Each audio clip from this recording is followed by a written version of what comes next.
Hey everybody. Happy Halloween to all of my MBTI and INFJ friends and all of my friends of other types out there.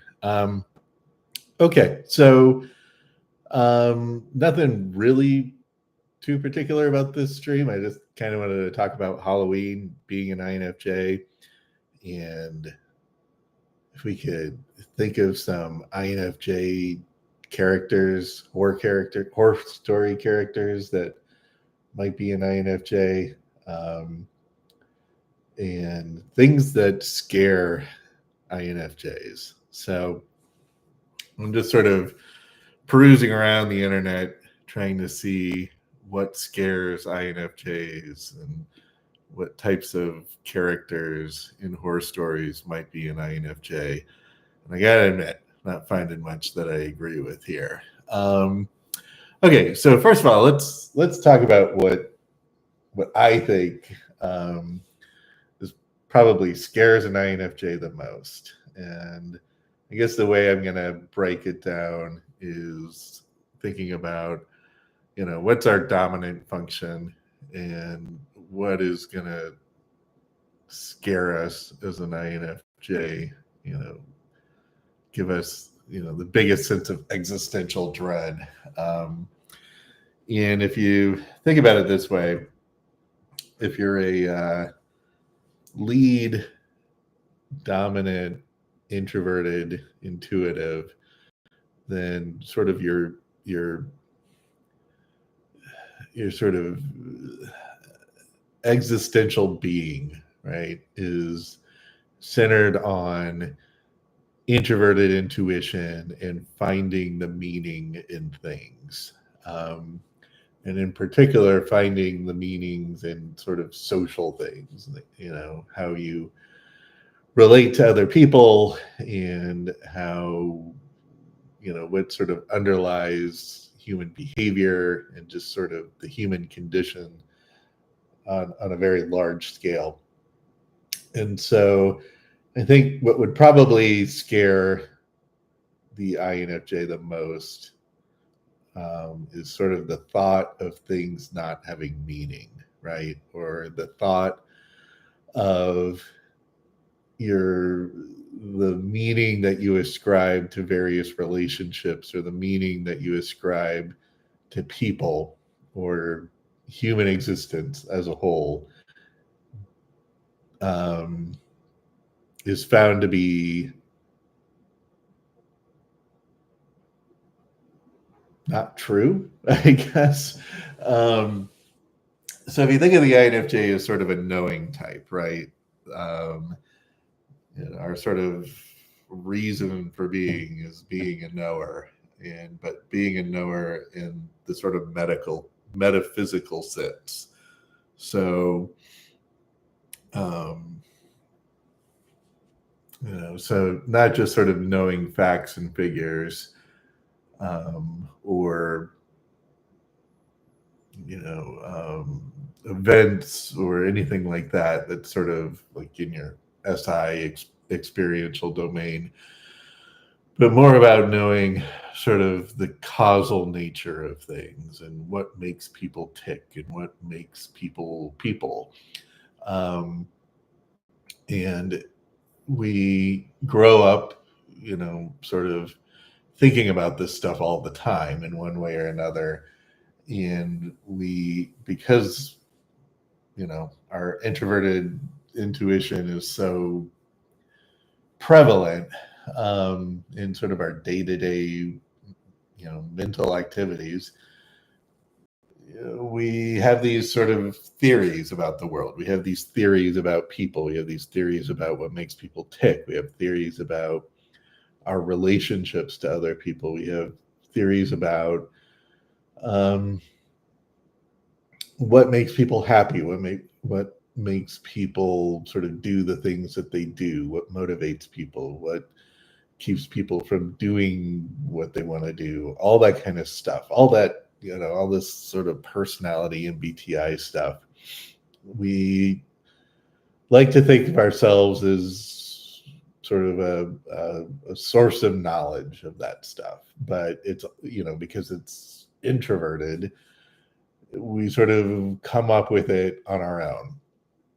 And we come up with our own theories and our own observations and our own explanations of how people work, in general, just sort of, um, the general existential knowledge of people, um, but also specific people in our lives, like how people sort of, different types and different individuals think about things and operate.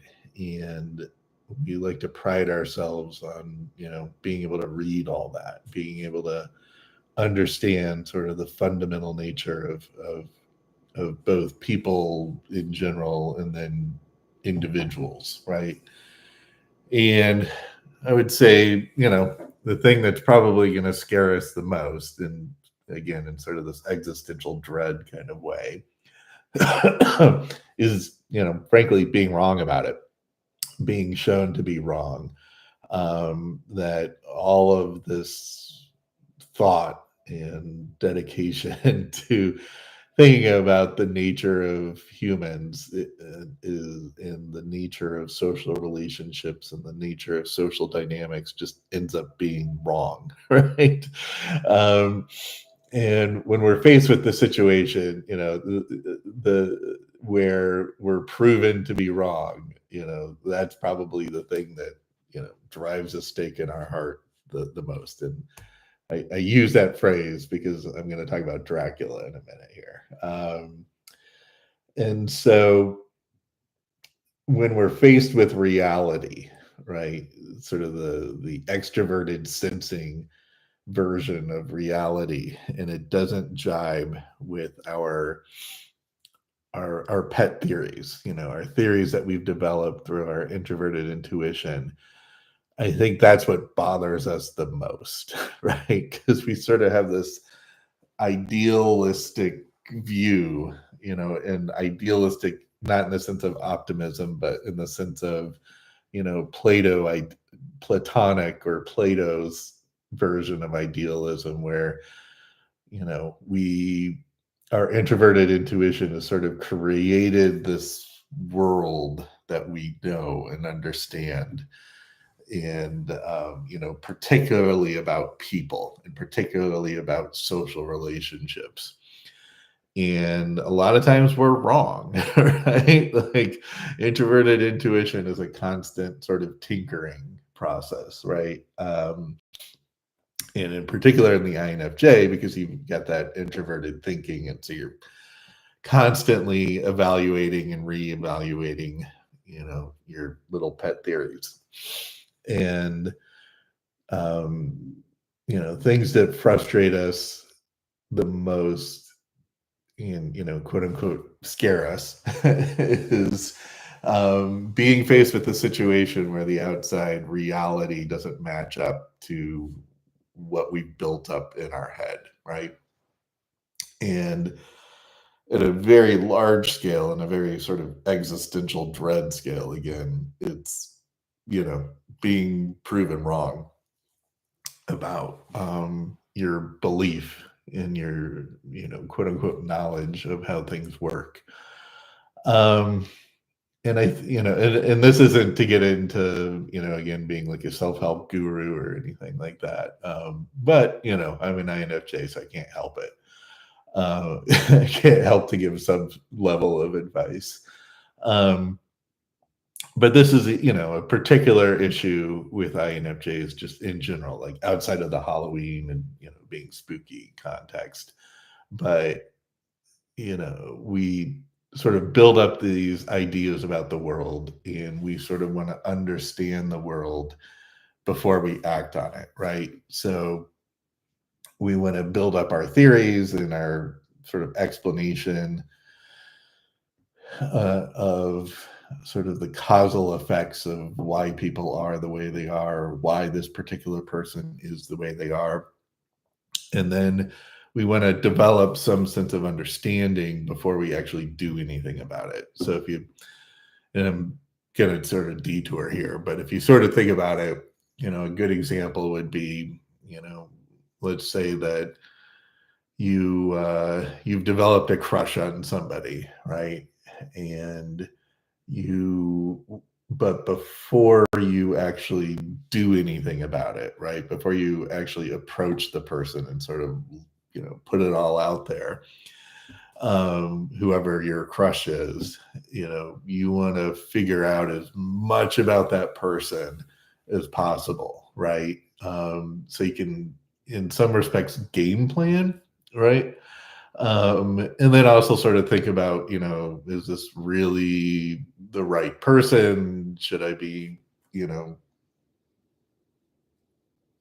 using my time and resources for this person, or are they ultimately worth it in the end? And so you'll develop all these theories and sort of a sense of understanding of what this person is, and then once you sort of get comfortable with it, then eventually you'll sort of act on it, right? He'll tap into that fourth slot, SE, and actually do something about it, right? Exert some energy into the world. And you compare that to, maybe an ESTP or an ESFP, where extroverted sensing is at the top, and they tend to sort of act in the world, in sort of a more immediate way, right? They're more likely to act before they think, so to speak. And so if they develop a crush on somebody, they might actually just put themselves out there, and then, later sort of think about, okay, is this sort of, using their introverted intuition, sort of think about, is this the right thing to be doing? Is this really what, or figuring out like how to, if they decide, I want to keep this going, then they'll start putting in the effort to sort of understand the person, right? But um, INFJs have a very opposite approach, right? And it's not just sort of, developing a crush on somebody. It could be like, what kind of job do you want? What school do you want to go to? Any sort of big life decision, um, will tend to want to get all of the information and create some sort of pet theory in our head about, um, you know, is what type of school is this? What would it be like to go to that school and live in that city, or, all that kind of stuff. And we're going to develop an understanding of whatever it is, the person, the school, the city, the job that we're considering. And then once we're sort of comfortable with it, we'll act on it, right? But because we do that, we tend to, sort of get ourselves into predicaments, right? Where we'll sort of build up the ideal of this school, or the ideal of this person, or the ideal of this job. And again, in sort of this platon, you know, platonic sense, or, Plato sense of idealism, where, we tend to think of sort of the perfect school, or the perfect job, or the perfect relationship. And we build it up in our heads, and then we eventually work up, the courage, or get over the inertia, and then act on it, right, through SE, and do something about it, like, go to the school, or take the job, or if you want, or if you're in a job and it's not really what you want, and you might be idealizing some other job out there, sort of the grass is always greener on the other side type of thing.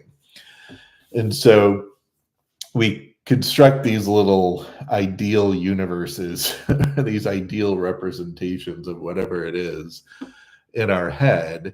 And of course, once we actually, take the action and make a choice, and then find ourselves in that position, right? So we took the job, or we left our, current job, or we went to a particular school, or we picked a certain major, or we entered into a relationship with somebody, and then reality hits us, right? The SE reality of it all hits us, and it doesn't match up with our ideal, right? And INFJs, I think in particular, um, have a tendency to do that, right? To sort of build up the ideal and then act on it, and then get disappointed, or maybe even depressed, when the actual situation doesn't match up with our ideal, right? Now, of course, that's probably true for all types and all people, but it's really true for the INFJ, right? Um, and so I think that sort of underlies a lot of sort of psychological issues, or challenges that INFJs have, because we build up these ideals in our mind. And then the reality doesn't match our ideal, and then that just sort of leads to this sort of existential sense of dread, right? Where it's like you were wrong about, or maybe you were wrong, but it just you were sort of off, or there were things about the job or things about the person that you didn't factor into your NI representation of them. And then when you're faced with the reality of the situation, you're disappointed, or and maybe, and you're not so much disappointed in yourself, because we always sort of trust our NI. We're just sort of mad, we'll just sort of get mad that there was some sort of factor, or some sort of nugget or piece of knowledge that we didn't include into our representation, and we'll take it more as sort of a learning experience, and then just sort of move on with it, as opposed to beating ourselves up over it, where somebody like an INFP, where NI is sitting in their sixth slot, they might beat themselves up over it a little bit more, right? Everybody sort of builds up sort of an ideal representation of things, but if it's in your sixth slot, like an INFP or maybe an INTP, and things don't really match up, you might sort of blame yourself more for it. Like, stupid NI, not working the way it's supposed to. Where the INFJ and probably the INTJ will, be disappointed, but accept it and just sort of move on to the next thing and try to use it as sort of a learning experience. But not only do we have this sort of existential dread of the real world not matching our ideal, representation of it, or the ideal universe that we created in our head, but it also sort of puts us in this weird position where we're no matter what situation we're in, like if you're in a job, you're sort of constantly thinking of, what would it be like to be in another job? Or if you're living in a particular city, what would it be like to live in another city? Right. And because it's all NI, and it sort of, we think of the positive attributes, and we might think of some negative attributes, but really we focus on the positives a lot of time. And, and so living in another city might seem so much more attractive, than our current situation, right? Because our current situation is just sort of, we got used to it. It's just sort of the SE world, and there's really no more idealizing about it anymore. Right? We've already been exposed to it. We know what it is. And so that again, it's sort of the grass is always greener type of problem that I think a lot of INFJs have, because we'll get all excited about learning, having a new experience, living in a new city, or going to a new school, or changing majors and learning about a whole new subject. And then once we're sort of immersed into the SE part of it. We're just like, yeah, well, this doesn't really match what I was thinking it was going to be. And so maybe I'm going to think about something else, right? Doing something else. And I remember when I did my typing session, with talking with famous people, one of the things that Eric mentioned was like, are you the type of person that like has a bunch of books that you want to write about various subjects, right? Um, you know, because, and I think what he was getting at, and I don't know if he would articulate it this way, but I think what he was getting at is, we have INFJs have this tendency again to sort of idealize learning about new subjects or being in new jobs or being in new cities. Um, but actually pulling the trigger and doing it, and like writing the book or learning that new language or whatever, and putting sort of the work into it, we'll do it, to an extent. But once we sort of get the sense that it's not really matching up with our ideal, we might sort of regret it. And so I think part of that might be why we actually never actually pull the trigger, right? To move to the new city or take the new job, right? Especially as you sort of get older, because you realize, either consciously or unconsciously, you sort of start realizing that, okay, hey, I can't be switching things all the time. And even when I do switch, it doesn't necessarily, I don't necessarily end up in a better spot than I was, right? So you learn to tame that introverted intuition a little. However, I think when it comes to, again, just sort of existential dread, and what sort of quote unquote scares us is, the thought of reality not matching with what we think we know about reality. Because again, introverted intuition is the sense of knowing, or having either a sense of knowing or having actual knowledge about things that you didn't really experience in the real world. You just sort of read between the lines or put two and two together, however you want to describe it, sort of figured out rough associations between patterns, all that kind of stuff, that NI does. We build these representations, but they don't necessarily match up to the real world a lot of times. And then once we act on them, and then eventually find out, like, oh, this isn't matching what I thought it was going to be. That could be a quote unquote scary situation. Okay, and I think, and I'll just say, I think this is also sort of explains the phenomenon of the so-called INFJ door slam, right? Where INFJs will just, apparently, this is something that people ascribe to INFJs quite a bit, is this idea that just out of nowhere they will just cut off a relationship or walk away from a job or something like that. And I think a large part of it is just they eventually realize that the relationship that they were in, the reality of it, the SE reality of it, doesn't match up with their NI ideal vision of it, right? And instead of trying to, kind of work on it and learn to accept it, we sort of have this grass is greener on the other side. So I'm gonna shut the door, slam the door on this particular situation, and just move on to the next one. I think that is probably a pretty good explanation of it. Okay, so Halloween. Let's get back into spooky Halloween stuff.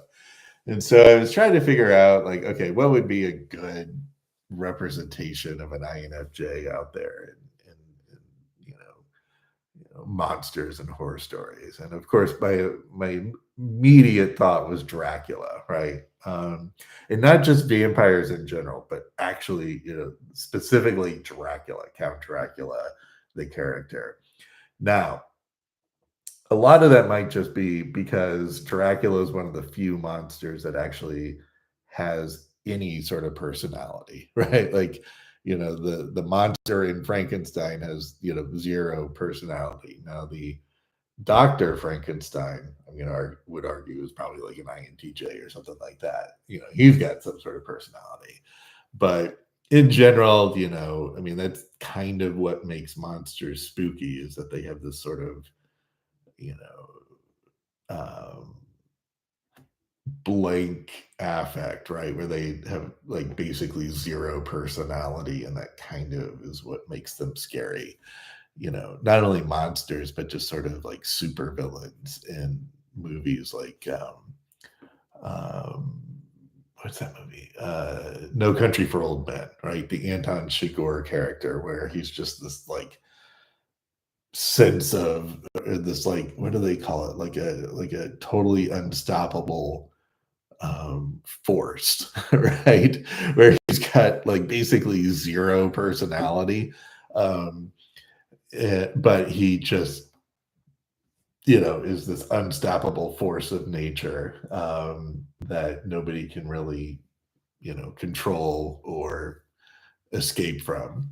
And Cormac McCarthy characters were a lot like that. He's the guy who wrote the book No Country for Old Men, and there's Anton Chigurh, and there's the judge in Blood Meridian, and they're both these just sort of unstoppable forces of nature, and they're creepy because they have zero personality, right?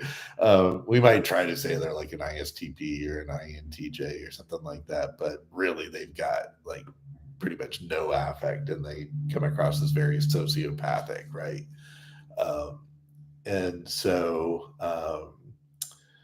it's hard to basically try to find like a monster that matches up with the various personality types and all the side characters in the movies, right? Like the victims or the secondary characters, they're not as interesting to talk about, right?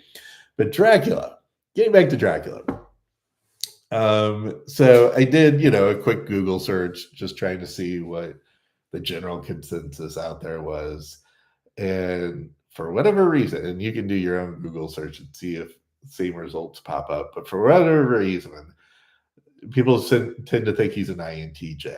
And I don't know where that's coming from. I guess they, I don't know, maybe see him as sort of this plotting and scheming type of character. And I guess there's something to that. But Dracula was way too suave to be an INTJ. He was a very suave character, right? Especially when he's sort of in his Count Dracula mode as opposed to like vampire mode. Maybe that's what they're thinking. I don't know, but way too suave to be a thinker versus a feeler, just in a sort of right brain global sense, right? Um, and not only that, but Dracula, the book and the character came out of the Romantic period, right? And you know, all those characters, all those main characters are all feelers. Like that's the whole point of romanticism. It's just a bunch of people talking about their feelings all the time. And to the extent anybody's sort of a thinker, they're sort of these secondary characters that are kind of in the way, right? Or like forcing all the feelers in the book to like do things or abide by society's rules or something that they don't want to do. But usually it's an INFP, maybe an ISFP, maybe an ISFJ, as most of the characters. And you can make a strong argument that Dracula himself is an INFP because that's just sort of the go-to standard for a main character, especially in the Romantic period. However, let's do a little bit of a breakdown here just for fun. Um, and I understand you can make plenty of arguments for him being other personality types, but not an INTJ. I don't know where that's coming from. Anyways, so first of all, let's just think of him on a very right brain global scale. The whole thing about the story of Dracula, right? And sort of forget about like the actual Vlad the Impaler, the actual person that Dracula was based on. He might have been an ENTJ or something completely different. But the story of Dracula, the character of Dracula, is all about him being obsessed with this Mina character, right? Who was, at least what he believed to be his wife, his long lost wife, reincarnated into, this young woman living in London, right? And, he finds out about her because her fiance is visiting him at his castle, and her fiance is some lawyer or something who's trying to buy land from him or do something out there. And he sees this picture and he's like, oh, that's my Mina, that's my long lost wife, who died hundreds of years ago, and I've been sort of living my so-called life, as an undead entity, for hundreds of years, sort of searching for her, right? So right away, he's a feeler. There's, his whole motivation is this, feeling kind of thing. And now, is that introverted feeling, extroverted feeling? Well, it's certainly introverted feeling. Now, does that make him introverted feeling dominant? I don't know. Because because the thing about INFPs is they actually have control, a very good level of control over their feelings. And, part of Dracula is just like he can't control it. And not only that, but it's like his sort of bane of existence that he's got this yearning for this person, and can't control, like he literally can't control himself, right? He turns into like a monster because of it. And to me, that's probably more 6-slot FI, like you'd see in an INFJ, where you've got a strong sense of feeling, but it's not as under control. And not only that, but it's, your demonstrative function.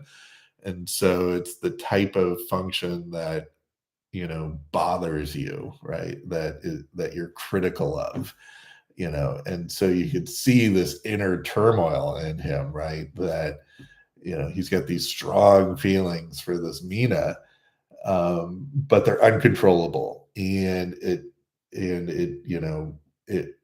ruins him, right? Like he can't be a healthy functioning person or vampire or monster or whatever it is. He can't be a functional psychological being, because he can't control it. And not only that, he probably has a very self-critical view of it, right? Where he hates himself because he can't control this.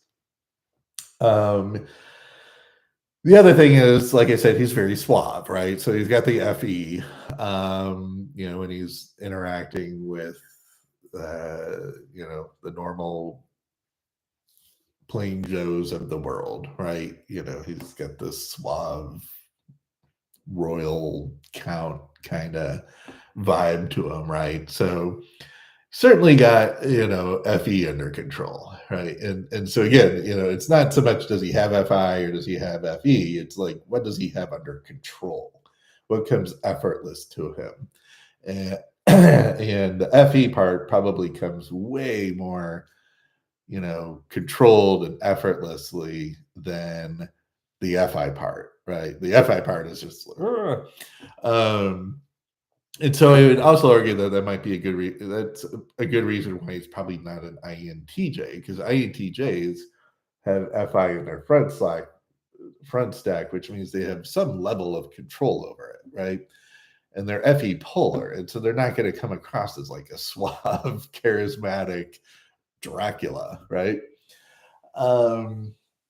Okay, and then the other thing, going back to sort of the point I was making before, the beginning part of this video, is that like the entire story and the entire, point of the Dracula character is that he's got this idealized version of this Mina person, right? This idealized version of somebody he loves, and he's been living with this ideal for hundreds of years.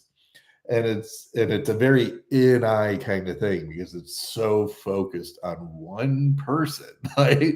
This Mina, right? Like if he had to define love, he would say it's like everything about love, as broad of a concept as that is, everything about it distills into this one person.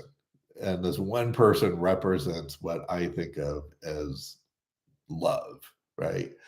And, I mean, it's just everything is funneled in to his obsession over this one person. And that is a very NI-DOM kind of thing, right? But not like an INTJ, because it's so wrapped up into feelings and his social relationship with this one person. Now, if the INTJ is more like the Dr. Frankenstein, right? Where he's not obsessed with a person or a social relationship. He's obsessed with a process, an object, like building the monster, right? And and so you can make an argument that Dr. Frankenstein is sort of the TE version of Dracula, right? Like just absolutely obsessed with recreating or creating a monster or creating a living being out of pieces and parts of dead people, right? That's a very even though we're talking about people, he's thinking of people as objects, right? And that's sort of the point of the story, is to not think of people as objects. But Dr. Frankenstein, learned to his chagrin, the hard way. And so that's an obsession over a TE type of thing. Now there might have been some sort of backstory. I don't really know the story of Frankenstein that much, or Dr. Frankenstein. But there might have been some sort of FI sort of motivation underlying it. But he was obsessed with sort of a TE process, like reconstructing a living human being, where Count Dracula, is obsessed with a relationship, right? And not only that, but has created this like idealized form in his mind of this concept of love and how it manifests itself in this one particular person, right? So he spends hundreds of years obsessing over this one person and idealizing over them. And a large part of the struggle, and the conflicts in the story is, he goes to London and he finds her and he's presented with the reality of the situation, right? That she's got all of these suitors, right? She's got a fiance, but he's able to get rid of the fiance in one way or another. But, and then, the other character has all the suitors. The Lucy character has all the suitors, but he's faced with the reality that Mina is like engaged to this other person and is in love with this other person. And it drives him crazy, right? It drives him nuts because, she's not in love with him. Now, of course, the story progresses and, because he's an INFJ, he's able to convince her using that suave FE that, hey, maybe I'm sort of the better choice here. But he is still confronted with the fact that he's a vampire and he has to, live by vampire rules, right? He's got to, drink blood and kill people and do all that kind of stuff. And it doesn't really mesh with this idealized relationship that he thought he was going to have once he found Mina, right?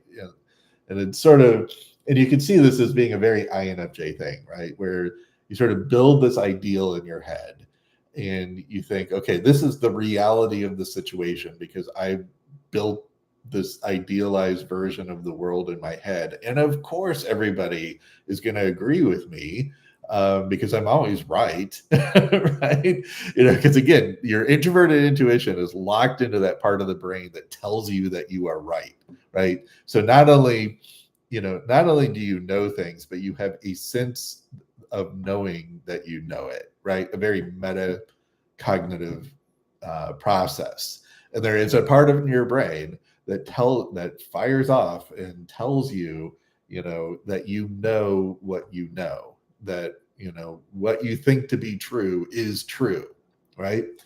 Um, and so it's like if I asked you, um, you know,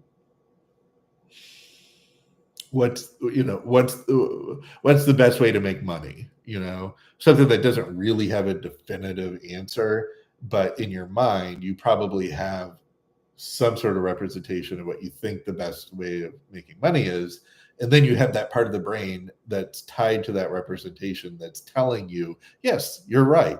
Okay. And so introverted intuition for INTJs and INFJs, you have to be very sort of cognizant of this, is that your representations that you build up in an eye, you've got a part of your brain that keeps telling you that you're right. Okay.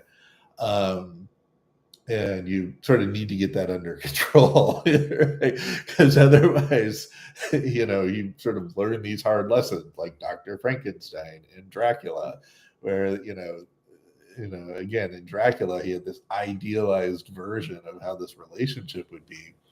And then he's faced with the reality of it, right? And that, not only is she in love with somebody else and engaged with somebody else, but he can't be a husband or a partner to this person because he's a monster, right?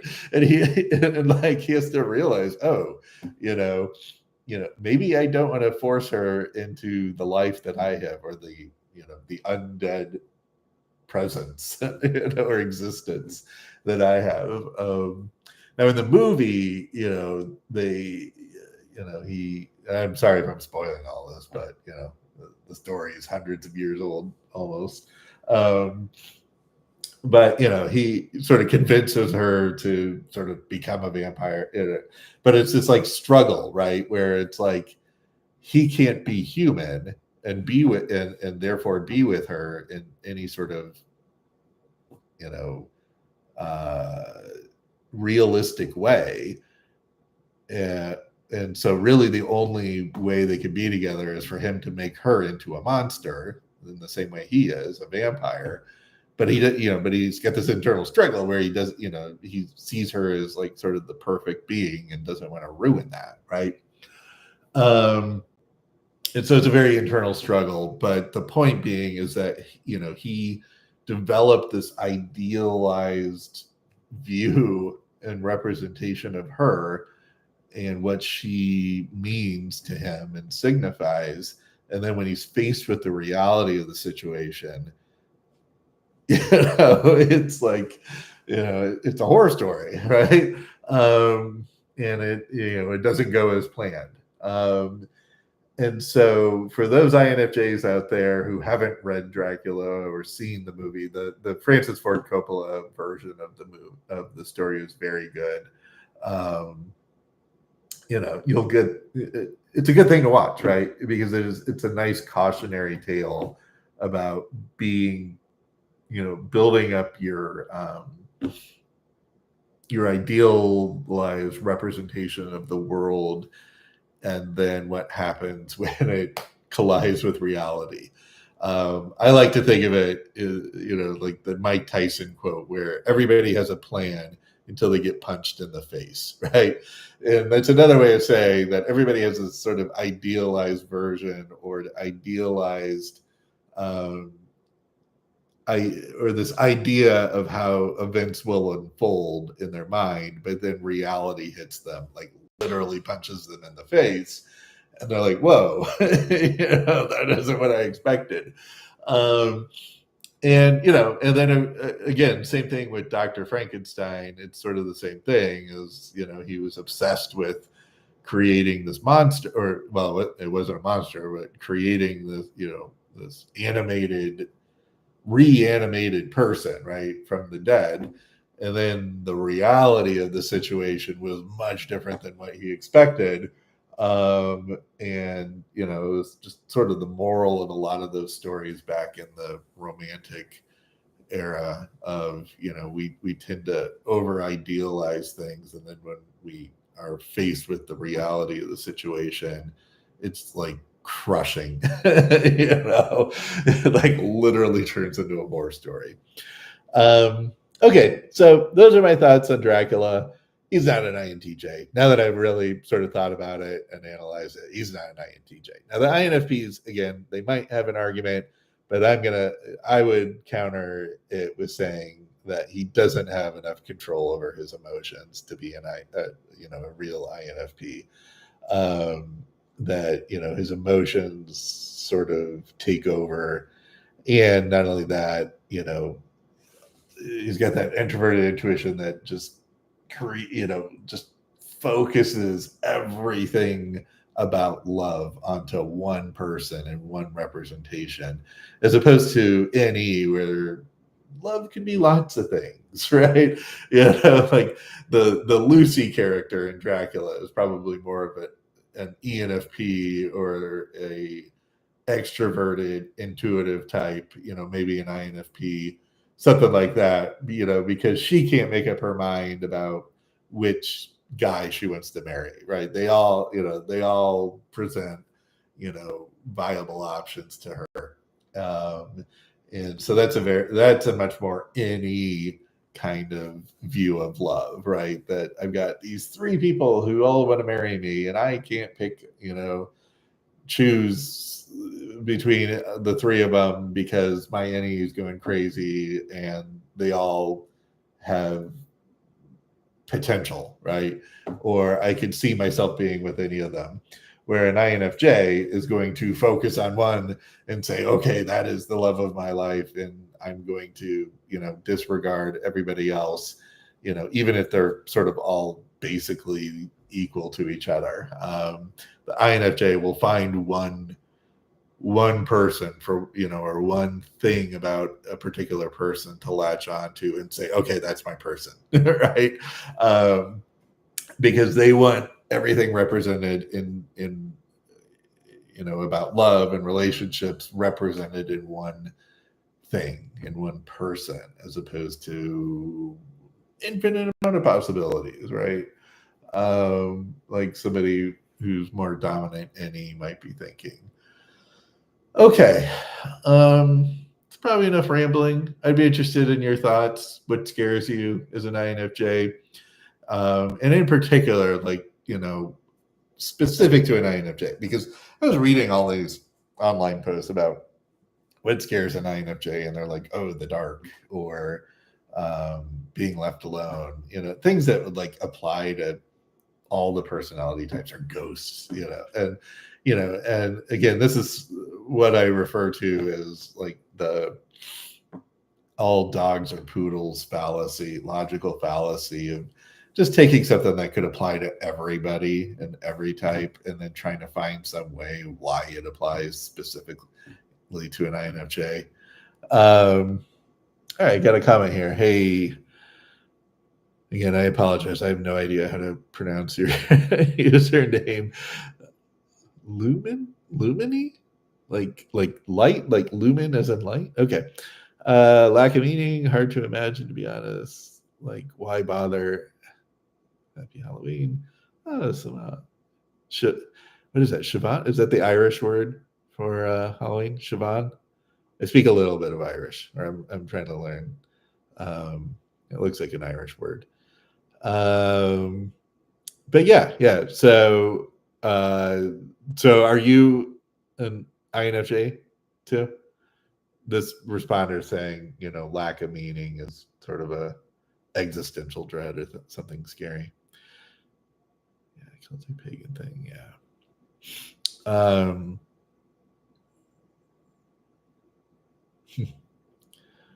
Okay. So, what are your thoughts? What scares you? Assuming you're an INFJ here, what do you agree with my take on Dracula? If you were watching. I think it's a pretty good take. I think it's a pretty good breakdown of Dracula, to be honest. I'm going to pat myself on the back. Good TI analysis. Eric typed me, and it always tested that way. So INFJ, am I right? Is that how you came out with Eric's session?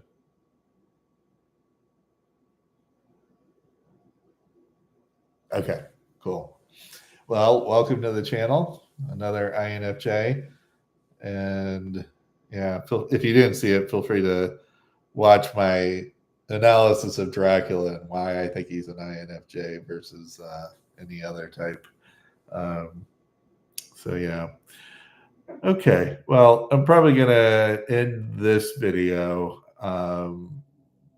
Happy Halloween to everybody. I hope don't overdo it with the candy. Let me know. Let me know if that sort of resonates or makes sense to you on sort of what gives INFJs the sort of existential sense of dread. If you haven't seen it, watch Dracula. See if you identify with it. I think you might. Okay, cool. Happy Halloween, everybody. Talk to you next time. Bye.